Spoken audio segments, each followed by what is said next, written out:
कवन नगरिया बजवा बाजऊ हरदिया तोरा लागोगे। कवन नगरिया बजवा बाजऊ हरदिया तोरा लागो हरदिया तोरा लागोगे।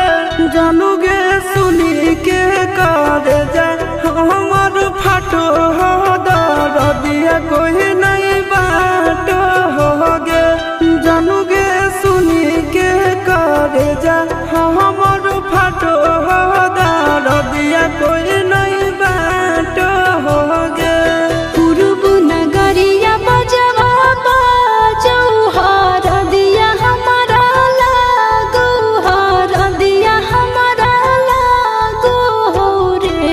सोनारी घरवा के लोग बहई मनामा मड़वा बैठी डाटो रे।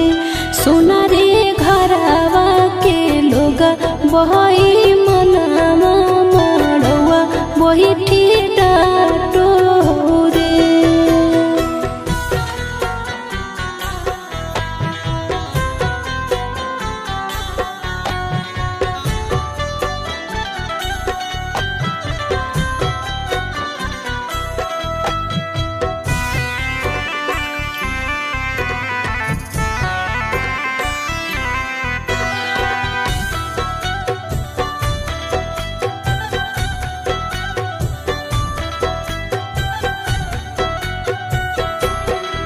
हद जखनी ढराई जैतौ तोर शंखा बनिया हो जैतै खत्म हमर प्यार के कहानिया। बुझे मजबूरी नहीं है हमर कसूर रे। इहे शायद होते भगवान के मंजूर रे।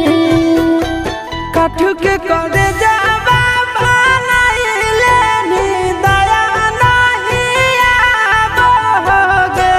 जानूगे सुनी के करे जा हमर फाटो दरदिया कोई नहीं बाटो होगे। जानूगे सुनी के करे जा हमर फाटो दरदिया कोई नहीं बाटो होगे।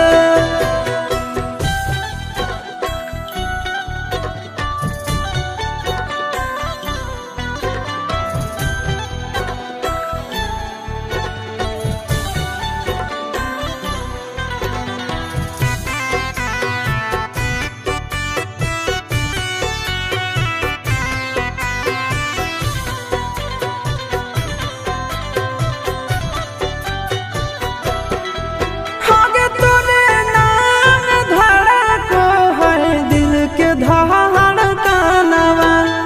मंगिया भरते चली जइबो सामसनवा।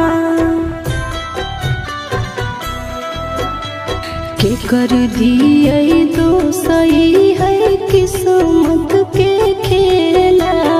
भूल जाई है आशीष नंदन अमन बेला। तोरा बिना हमारो कुछ न भावो हो दुख नहीं सहावो रे। सोनारी घरवा के लोग बहई मनामा मड़वा बैठी डाटो रे। जानूगे सुनी के करे जा हमर फाटो दरदिया को